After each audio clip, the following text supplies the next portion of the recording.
There are foods in most people's daily diets that research has linked to meaningfully increased cancer risk, not fringe science, not scare tactics, peer-reviewed epidemiology and cellular biology that most people have never been told about.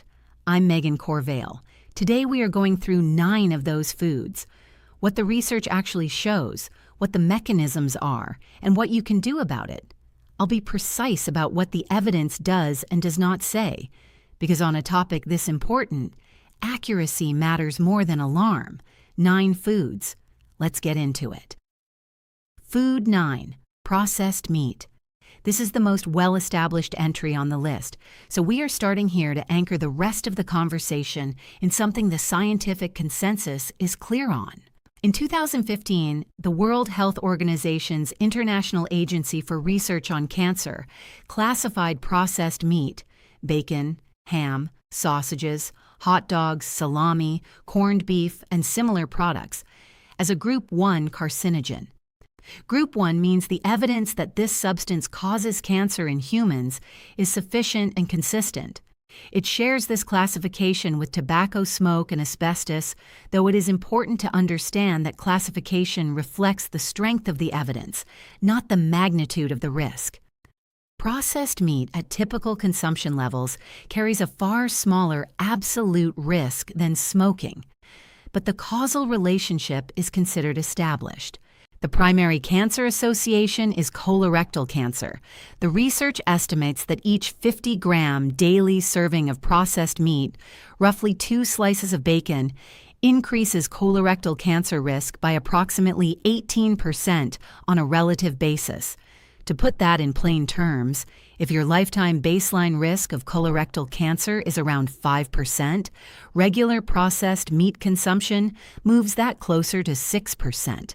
That is a real increase, worth knowing about, but not the catastrophic risk that headlines often imply. The mechanisms are well understood. Processed meats contain sodium nitrite preservatives that form N-nitrosamines during digestion, compounds that directly damage DNA in colorectal cells. They are also high in heme iron, the form found in red meat, which promotes the production of N-nitroso compounds in the colon independently of the nitrite content. And the cooking methods typically used, high heat, smoking, curing, generate heterocyclic amines and polycyclic aromatic hydrocarbons, both of which are independently mutagenic. Pro tip: the research risk is specifically associated with regular daily consumption. Occasional intake, a few times per month, does not carry the same cumulative exposure. If processed meat is a staple in your diet, reducing frequency is meaningful. When you do eat it, choosing products labeled uncured or no added nitrites reduces the nitrosamine formation risk, though it does not eliminate the heme iron or cooking compound concerns. Food 8. Alcohol. Alcohol is on this list because the relationship between alcohol consumption and cancer risk is both strong and chronically undercommunicated. Most people are aware that heavy drinking is damaging. Far fewer know that even moderate drinking carries a measurable increased risk for several cancer types.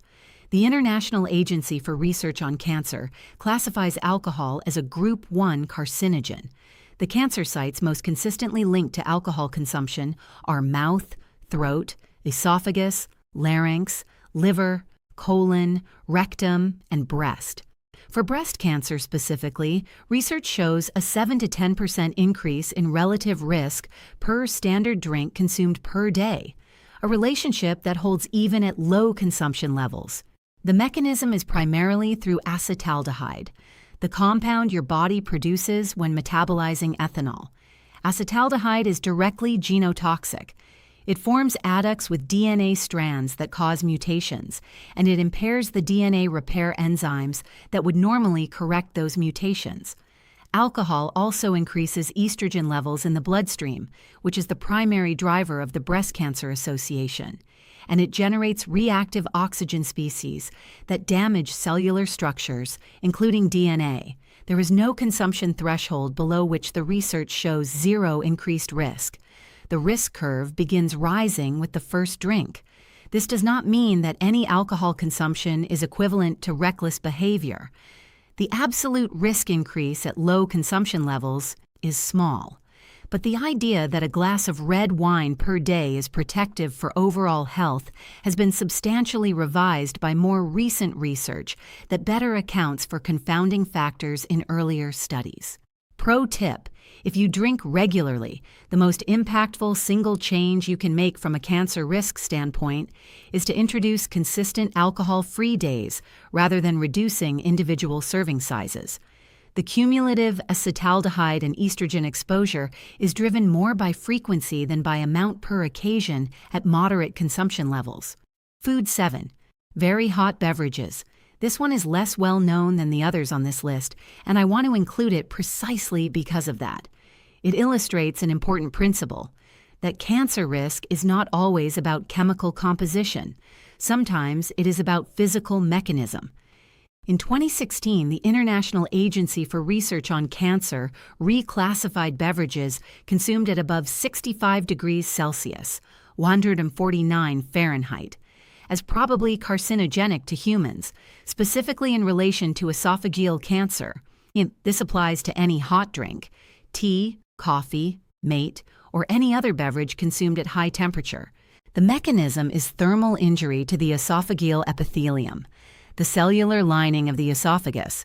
Repeated exposure to very high temperatures causes consistent low-grade damage to these cells. Damaged cells must replicate to replace themselves, and replication is when DNA copying errors that can lead to cancer occur. The more frequently cells are forced to replicate through injury, the higher the cumulative probability of a replication error that escapes the normal repair mechanisms. The evidence is strongest for mate, a traditional South American drink consumed at very high temperatures through a metal straw, where esophageal cancer rates in heavy consumers are substantially elevated. For coffee and tea consumed at more typical Western temperatures, usually below 60 degrees Celsius, the evidence is considerably weaker, and coffee in particular has a reasonably strong evidence base for protective associations against certain other cancers. The key variable is temperature, not the beverage itself. Pro tip: letting your tea or coffee cool for 4 to 5 minutes before drinking, or adding cold milk, brings it well below the 65-degree threshold without changing the experience in any meaningful way. This is one of the lowest effort risk reductions on this entire list. Food 6. Highly salted, pickled, and smoked foods.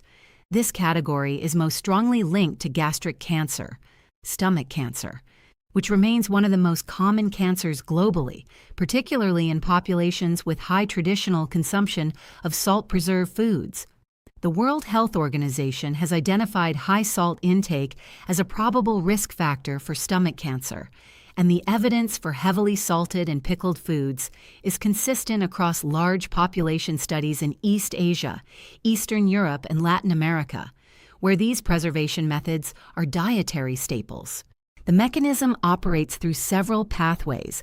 High salt concentration in the stomach promotes inflammation of the gastric lining, a condition called gastritis, and chronic gastric inflammation is a known precursor to cellular changes that can progress toward cancer. Salt also appears to promote colonization by Helicobacter pylori, a bacterial infection that is itself a major risk factor for stomach cancer. In populations with high salt intake, H. pylori causes more aggressive mucosal damage than in lower salt populations. Smoked foods carry the additional risk of polycyclic aromatic hydrocarbons, the same compounds generated during high heat cooking of processed meats. These compounds are deposited on the surface of smoked food during the smoking process and are absorbed during digestion, where they interact with DNA and gastrointestinal cells. The dose-response relationship here is important to understand. The elevated risk is seen primarily in populations consuming these foods daily as preservation staples, not in people who occasionally enjoy smoked salmon or pickled vegetables. Fermented vegetables like sauerkraut and kimchi, consumed in moderate quantities, carry a different evidence profile and are associated in some research with protective microbiome effects that partially offset the salt concern. Pro tip: The risk reduction target here is daily high-salt preserved food consumption, not occasional enjoyment. If smoked or cured foods are a daily presence in your diet, reducing to a few times per week meaningfully reduces cumulative exposure while preserving the cultural and culinary value of these foods. Food 5. Red meat consumed at high frequency. Red meat is on this list separately from processed meat because the evidence profile is different, and being precise about that difference matters. Unprocessed red meat, beef, lamb, pork, venison, is classified by the International Agency for Research on Cancer as Group 2A, probably carcinogenic to humans, based primarily on associations with colorectal cancer.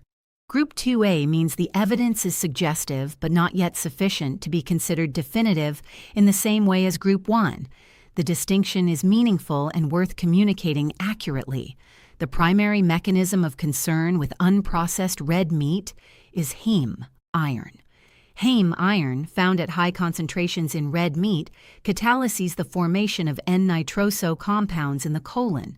These compounds damage the DNA of colonocytes, the cells lining the colon, in ways that can initiate or promote cancer development. This is a dose-dependent process. The risk appears to increase meaningfully with consumption above roughly 500 grams of cooked red meat per week, which is the threshold identified in World Cancer Research Fund analysis. Cooking method adds a significant variable. Red meat cooked at very high temperatures, grilling directly over flame, charring or frying at high heat, generates heterocyclic amines on the meat surface that are not present in the raw meat and carry independent mutagenic risk. Well-done and charred meat carries a measurably higher cancer-associated compound load than the same cut cooked at lower temperatures. It is also worth noting that red meat carries substantial nutritional value, high-quality complete protein, zinc, B12, and bioavailable iron, that makes wholesale elimination a more complex decision than the headlines suggest. The evidence supports moderation and cooking method awareness, not necessarily elimination. Pro tip: keeping red meat consumption to under 500 grams per week, roughly 3 to 4 moderate servings, is where the research suggests the risk curve begins to flatten. Marinating meat before high-heat cooking has been shown to reduce heterocyclic amine formation by up to 90% in some studies. Rosemary and other antioxidant-rich herb marinades are the most researched for this effect. Food 4. Refined carbohydrates and high glycemic foods. This one requires the most careful framing because the evidence here is indirect compared to the direct carcinogen mechanisms earlier on this list, but it is consistent across multiple cancer types, and the biological rationale is well established. The link between high glycemic diets and cancer risk operates primarily through two mechanisms: insulin and insulin-like growth factor 1, or IGF-1. When you eat refined carbohydrates, white bread, white rice, sugary foods, processed cereals, blood glucose rises sharply and insulin is released in large amounts. Insulin is a growth-promoting hormone. Its primary job is to signal cells to take up glucose, but it also stimulates cell proliferation, the process of cells dividing and replicating. Cancer is fundamentally a disease of uncontrolled cell proliferation. Chronically elevated insulin creates a biochemical environment that is permissive for tumor growth. It stimulates cancer cell proliferation through insulin receptors that are overexpressed on many tumor types.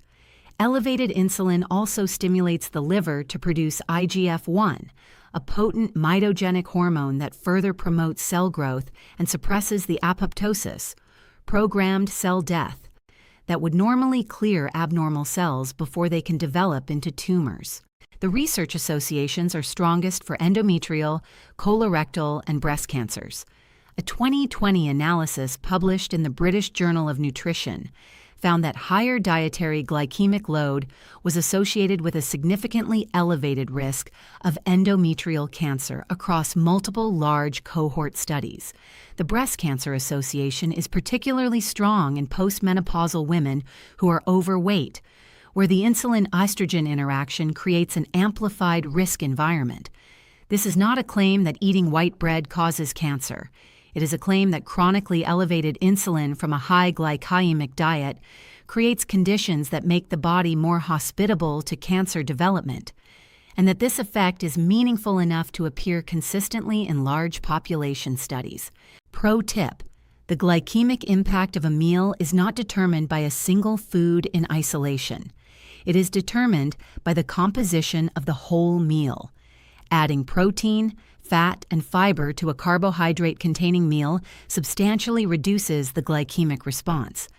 Eating carbohydrates last in a meal, after protein and vegetables, reduces postprandial glucose peaks by a clinically significant margin. You do not need to eliminate refined carbohydrates to reduce this risk pathway. You need to stop eating them alone and on an empty stomach. Before the final two, where are you watching from? Drop it in the comments. I genuinely read them, and I love seeing where this community reaches. Food 3. Highly processed seed oils and oxidized fats. This entry requires some nuance because the evidence connecting dietary oxidized fats to cancer risk is mechanistically compelling but less settled epidemiologically than some earlier entries. I want to be precise about that.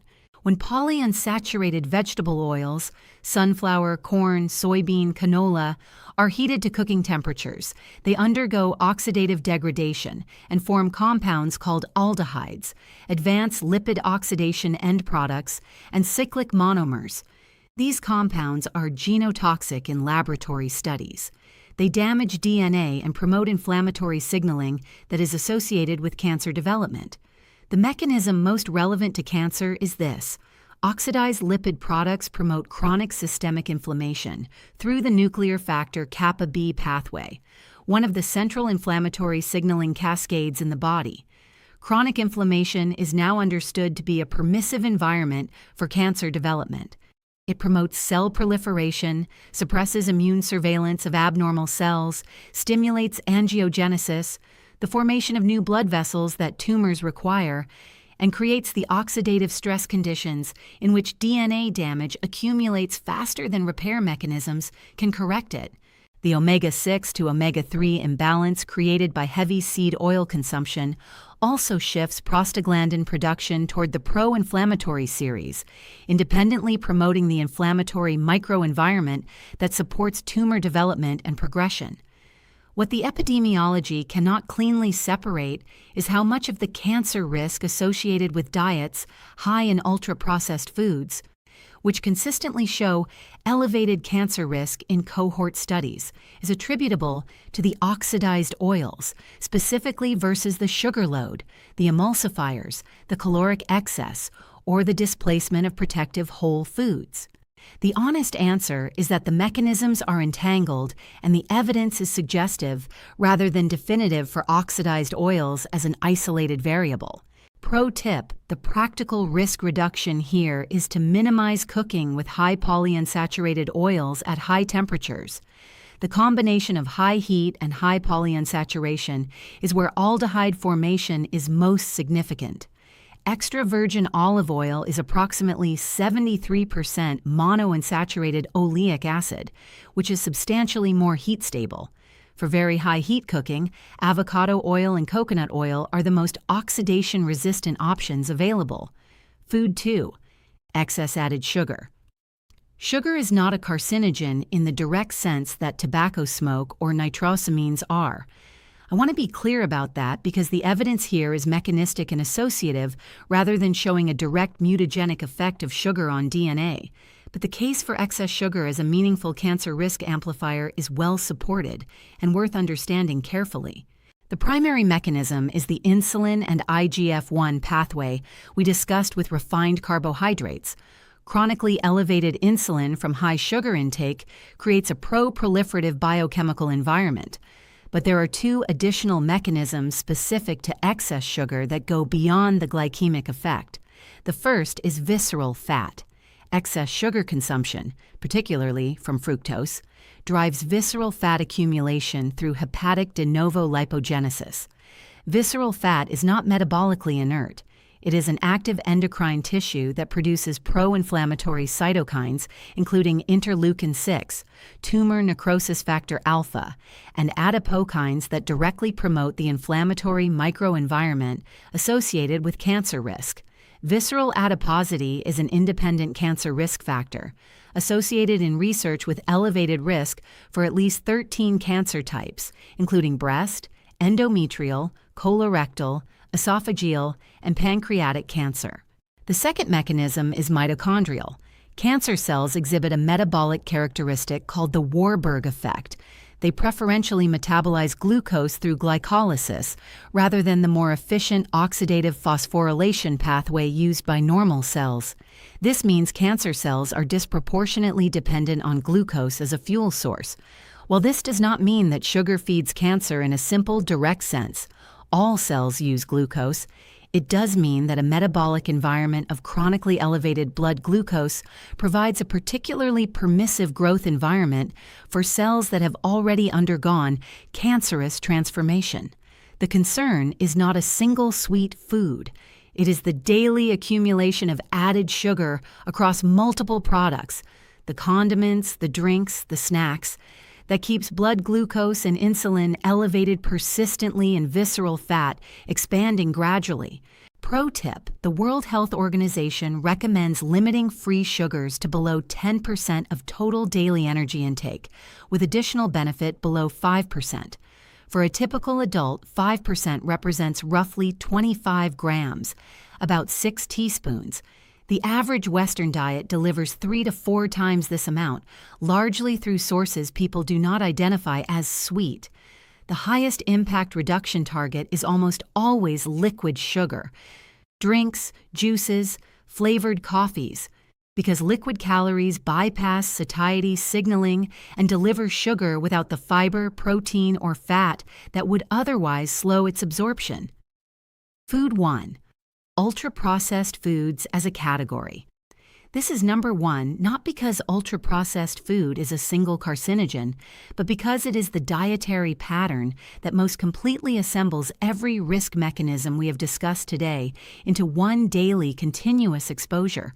In 2022, a large prospective cohort study published in eClinical Medicine, part of The Lancet, followed over 197,000 adults and found that higher ultra-processed food consumption was associated with increased risk of developing and dying from cancer overall, with particularly strong associations for ovarian and brain cancers. This followed a 2018 study in the British Medical Journal involving nearly 105,000 people that found each 10% increase in ultra-processed food consumption was associated with a 12% increase in overall cancer risk. These findings hold after adjusting for total caloric intake, body weight, physical activity, and smoking, meaning the risk is not simply explained by the fact that people who eat more ultra-processed food are otherwise less healthy. Something in the category itself, independent of those confounders, is driving the association. The mechanistic picture is a convergence of everything on this list. Ultra-processed foods deliver refined carbohydrates and added sugar that elevate insulin and IGF-1. They contain oxidized seed oils that promote inflammatory signaling. They include nitrites in cured meat products and heterocyclic amines from high heat processing.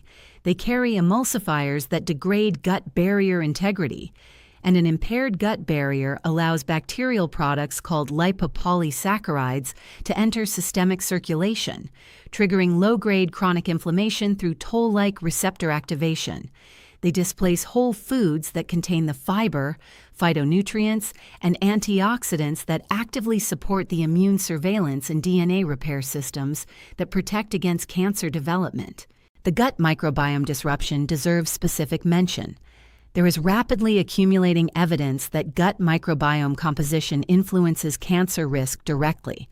Through immune system regulation, through the production of short-chain fatty acids that maintain gut barrier integrity and have anti-proliferative effects on colonocytes, and through the metabolism of dietary compounds into either protective or harmful derivatives, depending on which bacterial species dominate. Ultra-processed diets consistently reduce microbiome diversity and shift composition toward species associated with inflammation, which progressively erodes these protective functions. What makes this the most important entry on this list is not that any individual ultra-processed food is more carcinogenic than processed meat or alcohol. It is that ultra-processed food is consumed daily across multiple meals by the majority of people in Western countries, making it the largest single modifiable source of cumulative cancer risk exposure in the diet. Pro tip: the research does not require perfection. Studies consistently show a dose-response relationship. The more ultra-processed food is displaced by whole and minimally processed food, the more the risk association attenuates. Replacing one ultra-processed item per day with a whole food equivalent is a meaningful and sustainable starting point. The goal is not a flawless diet. It is a gradual, consistent shift in the ratio of what your body is exposed to every day. Here is what I want you to hold on to from today. The foods on this list are not equally risky, and none of them are a guarantee of anything. Cancer is a complex, multifactorial disease, and diet is one variable among many, including genetics, environment, and factors we do not fully understand yet. What the research consistently shows is that certain dietary patterns create conditions that make cancer more likely to develop and progress, and that modifying those patterns produces a measurable reduction in risk at the population level. You are not powerless here. The evidence is clear enough to act on, and the actions are specific enough to be practical. Reduce processed and red meat frequency. Be honest about your alcohol intake. Let your drinks cool down. Cut daily ultra-processed food consumption systematically. Manage the sugar load, especially in liquids. These are not radical changes. They are evidence-based decisions that compound meaningfully over years and decades. I'm Megan Corvale. I'll see you in the next one.